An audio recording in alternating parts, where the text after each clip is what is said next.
संबंध में हम संस्कृत आचार्यों के, हिंदी आचार्यों के और पाश्चात्य आचार्यों के क्या मत रहे, उन्होंने क्या काव्य हेतु स्वीकार किए हैं, तो इसके बारे में हम आज जानेंगे। तो सबसे पहले हम समझते हैं काव्य हेतु। हेतु का शाब्दिक अर्थ है कारण।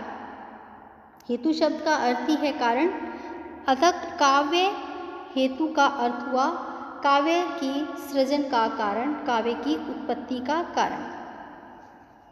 किसी भी व्यक्ति में काव्य रचना करने का जो सामर्थ्य उत्पन्न करने की क्षमता होती है, वो कारण जो है काव्य हेतु कहलाता है।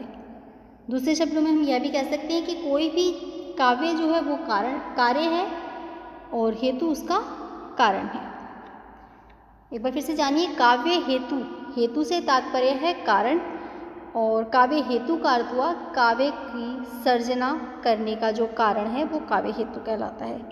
किसी भी व्यक्ति में काव्य को सर्जन करने के लिए जो सामर्थ्य शक्ति उत्पन्न कर दे वो कारण काव्य हेतु कहलाता है।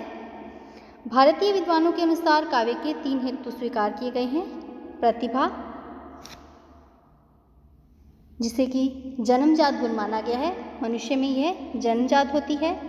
व्युत्पत्ति, जो कि विभिन्न शास्त्रों के अध्ययन से, व्याकरणिक अध्ययन से, साहित्यिक अध्ययन से जो ज्ञान आता है वो व्युत्पत्ति कहलाता है। और अभ्यास, किसी चीज़ को निरंतर करते जाना, वो है अभ्यास।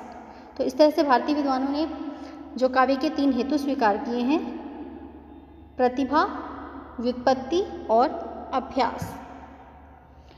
तो काव्य हेतु का सर्वप्रथम जो विवेचन मिलता है वो हमारे साहित्य में अग्नि पुराण ग्रंथ में प्राप्त होता है। अग्नि पुराण ग्रंथ में 3 हेतु स्वीकार किए गए हैं, प्रतिभा, वेद ज्ञान और लोक व्यवहार। उन्होंने इन 3 हेतुओं को काव्य हेतु के अंतर्गत शामिल किया है, जिसमें है प्रतिभा, वेद ज्ञान और लोक व्यवहार। इसी के संबंध में इन्होंने कहा है अग्नि पुराण में, नरत्व दुर्लभम लोक विद्या तत्र सुदुर्लभा, कवित्वम दुर्लभम तत्र शक्ति स्त्रस्त सुदुर्लभा। अर्थात नरत्व दुर्लभ, इस संसार में नरत्व, नर होना दुर्लभ है, लोक विद्या तत्र सुदुर्लभ, और उसमें भी विद्यावान नर होना दुर्लभ है। कवित्व दुर्लभ, कवित्व शक्ति दुर्लभ है, और तत्र शक्ति स्तव सदुर्लभ, और उसमें जो है कविता करने की जो शक्ति है, जो प्रतिभा है, वो होना और भी दुर्लभ है। फिर से समझते हैं कि नरत्व दुर्लभ, नर होना दुर्लभ है, लोक विद्या तत्र सदुर्लभ, और उसमें भी ऐसा नर जो कि विद्यावान नर हो, वो होना दुर्लभ है। कवित्व दुर्लभ, कविता जो है वो दुर्लभ है, तत्र शक्ति स्त्रव सुदुर्लभ, और कविता करने की जो शक्ति है, जो प्रतिभा है, वो होना और भी अधिक दुर्लभ है। यह अग्नि पुराण में कहा गया है। अब हम जानते हैं संस्कृत आचार्यों के अनुसार काव्य हेतु क्या है, उनका मत काव्य हेतु के संबंध में क्या रहा है। तो सबसे पहले हम जानते हैं आचार्य भामा के बारे में। भामा के अनुसार गुरु के उपदेश से जड़ बुद्धि भी शास्त्र अध्ययन करने में समर्थ तो हो सकता है, किंतु काव्य तो किसी प्रतिभाशाली द्वारा ही रचा जा सकता है। अर्थात भामा का कहना है कि काव्य का हेतु तो प्रतिभा ही है। भामा ने काव्य का हेतु माना है प्रतिभा को। भामा ने कहा है किसी गुरु के उपदेश से, उसके सानिध्य से कोई जड़ बुद्धि मनुष्य शास्त्रीय अध्ययन तो कर सकता है, परंतु काव्य की जो सर्जना होगी, काव्य का जो सर्जन होगा, वो प्रतिभा के आधार पर ही होगा। प्रतिभाशाली व्यक्ति ही काव्य सर्जन कर सकता है। तो इसलिए इन्होंने काव्य का हेतु प्रतिभा को स्वीकार किया है। इसी में अगला नाम हम देखते हैं आचार्य दंडी का। दंडी के ग्रंथ का नाम है काव्यदर्श। काव्यदर्श में उन्होंने कहा है प्रतिभा, अभ्यास और लोक व्यवहार, इन तीनों को इन्होंने काव्य हेतु के रूप में स्वीकार किया है। और उन्होंने कहा है कि काव्य के लिए नैसर्गिक प्रतिभा, जैसे कि हम जन्मजात प्रतिभा कहते हैं, वो होना बहुत ही आवश्यक है। इसी के साथ साथ शास्त्रों का ज्ञान और अभ्यास, ये इन्होंने काव्य हेतु के अंतर्गत सम्मिलित किए हैं।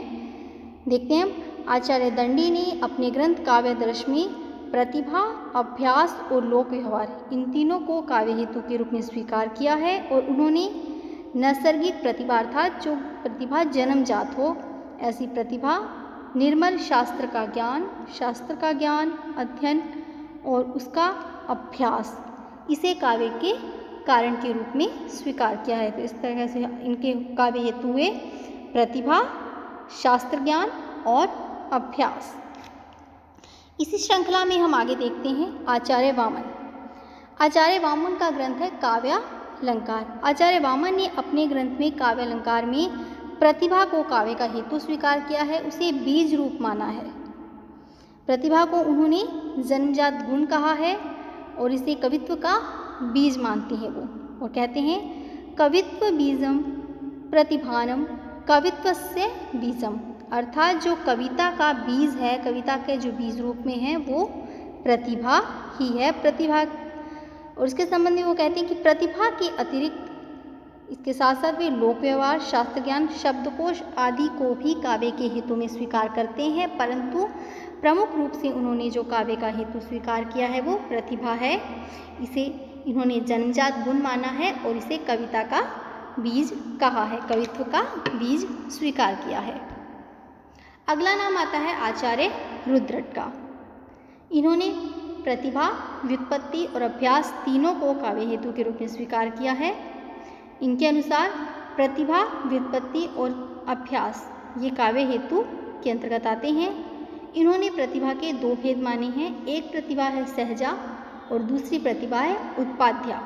सहजा अर्थात वह प्रतिभा जो कवियों में जन्मजात होती है, जो उनका जन्मजात, उनका जो नैसर्गिक गुण है वो है जन्मजात प्रतिभा, अर्थात जिसे कि कहा जाता है सहजा। और उत्पाद्या अर्थात जो शास्त्रीय अध्ययन, लोक शास्त्र के द्वारा, उसके अभ्यास के द्वारा जो प्रतिभा आती है वो है उत्पाद्या, जिसे उत्पन्न किया जाता है, अध्ययन के द्वारा ग्रहण किया जाता है, वो है प्रतिभा उत्पाद्या। इस प्रकार से प्रतिभाएं दो हैं, सहजा जो कि जन्मजात होती है और उत्पाद्या जिसे कि शास्त्रीय अध्ययन, लोक शास्त्र और उनके अभ्यास के द्वारा प्राप्त करके उत्पन्न किया जाता है, वो है उत्पाद्या। इसके साथ प्रतिभा के अतिरिक्त इन्होंने लोक व्यवहार, शास्त्र ज्ञान, शब्दकोश इनको भी काव्य हेतु के रूप में स्वीकार किया, परंतु प्रमुख इन्होंने जो है प्रतिभा, व्युत्पत्ति, अभ्यास को माना है। और प्रतिभा दो रूपों में मानी है, एक सहजा और दूसरी उत्पाद्या। अब हम देखते हैं आचार्य मम्मट। मम्मट का ग्रंथ है काव्य प्रकाश। मम्मट ने अपने काव्य प्रकाश में तीन हेतु स्वीकार किए हैं, शक्ति, लोक शास्त्र का अन्वेषण और अभ्यास। तो यहाँ शक्ति से तात्पर्य प्रतिभा से है। इन्होंने प्रतिभा को शक्ति कहा है और लोक शास्त्र का अन्वेषण, उसके बारे में जानना, उसका अध्ययन करना तथा अभ्यास। शक्ति को इन्होंने, प्रतिभा को इन्होंने काव्य का बीज रूप स्वीकार किया है वामन की तरह। तो इस प्रकार से मम्मट ने अपने काव्य प्रकाश में काव्य के तीन हेतु स्वीकार किए, शक्ति, लोक शास्त्र का अन्वेषण और अभ्यास। इसी श्रृंखला में हम अगला नाम देखते हैं पंडित राज जगन्नाथ का। पंडित राज जगन्नाथ ने अपने ग्रंथ रस गंगाधर में प्रतिभा को ही काव्य का प्रमुख हेतु स्वीकार किया है। उनके अनुसार काव्य का जो प्रमुख हेतु कहलाएगा वो है प्रतिभा। प्रतिभा को इन्होंने काव्य का प्रमुख हेतु स्वीकार किया है अपने ग्रंथ रस गंगाधर में। ये तो था संस्कृत आचार्यों के अनुसार मत। अब हम पढ़ते हैं काव्य हेतु के संबंध में हिंदी आचार्यों के जो मत रहे।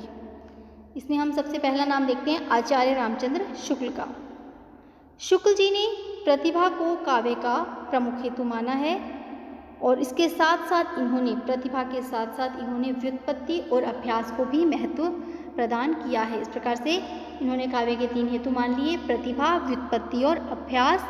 जो मुख्य हेतु माना है वो इन्होंने माना है प्रतिभा को। इसी श्रृंखला में अगला नाम है सोमनाथ का। सोमनाथ के अनुसार किसी कवि की रचना को श्रवण कर उसका पुनः पुनः अभ्यास करना काव्य का हेतु, अर्थात सोमनाथ ने काव्य का हेतु अभ्यास को स्वीकार किया है। सोमनाथ के अनुसार काव्य का हेतु है अभ्यास। किसी भी काव्य रचना को हम सुनकर उसका बार बार अभ्यास करते हैं तो वो अभ्यास हमें काव्य सर्जन में सहायता करता है, काव्य सर्जन का कारण बनता है, तो इसलिए इन्होंने काव्य का हेतु अभ्यास को स्वीकार किया है। इसके बाद है प्रताप शाही। प्रताप शाही ने कहा है संस्कार, वृत्ति और अभ्यास ये काव्य हेतु हैं, जो कि किसी शक्ति, व्युत्पत्ति और अभ्यास के ही वाचक हैं, अभ्यास का ही अन्य नाम है। शक्ति जिसे कि प्रतिभा भी कहा जाता है। तो इन्होंने संस्कार, वृत्ति और अभ्यास को काव्य हेतु माना है। ये वाचक किसके हैं? शक्ति, व्युत्पत्ति और अभ्यास के।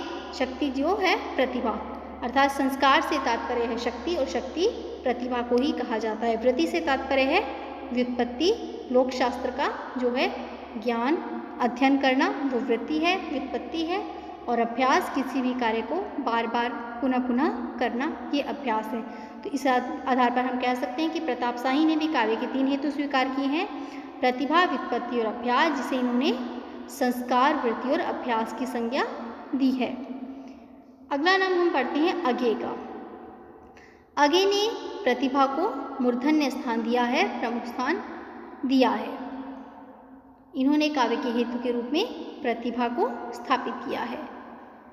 इसी श्रृंखला में अगला नाम हम पढ़ते हैं दिनकर जी का। तो दिनकर के अनुसार प्रतिभा, व्युत्पत्ति और अभ्यास इनका जो सामूहिक रूप है वही काव्य सर्जन का हेतु है। इन्होंने इन तीनों को अलग अलग स्वीकार नहीं किया, इन्होंने इन्हें एक वचन के रूप में स्वीकार किया है। प्रतिभा, व्युत्पत्ति और अभ्यास तीनों का सामूहिक एक रूप ही काव्य सर्जन का प्रमुख हेतु है। ये तीनों एक वचन के रूप में हैं। प्रतिभा, व्युत्पत्ति और अभ्यास काव्य सर्जन के लिए इन तीनों हेतुओं का, इन तीनों कारणों का होना अत्यंत आवश्यक है। यही प्रतिभा सर्जन के प्रमुख कारण हैं, प्रमुख हेतु हैं। इनमें एक की कमी से भी काव्य सर्जन होना असंभव है। काव्य सर्जन के लिए प्रतिभा का होना भी आवश्यक है, उतनी ही आवश्यकता व्युत्पत्ति की है और उतनी ही आवश्यकता इन्होंने अभ्यास की स्वीकार की है। तो तीनों का सामूहिक रूप इन्होंने काव्य सर्जन के लिए स्वीकार किया है। तो यह है दिनकर के अनुसार काव्य हेतु प्रतिभा, व्युत्पत्ति और अभ्यास का सामूहिक रूप ही काव्य हेतु है। तो इस प्रकार से आज हमने पढ़ा काव्य हेतु के संबंध में कि संस्कृत आचार्यों के मत और हिंदी आचार्यों के मत। आगे हम पढ़ेंगे अंग्रेजी आचार्यों के मत। धन्यवाद।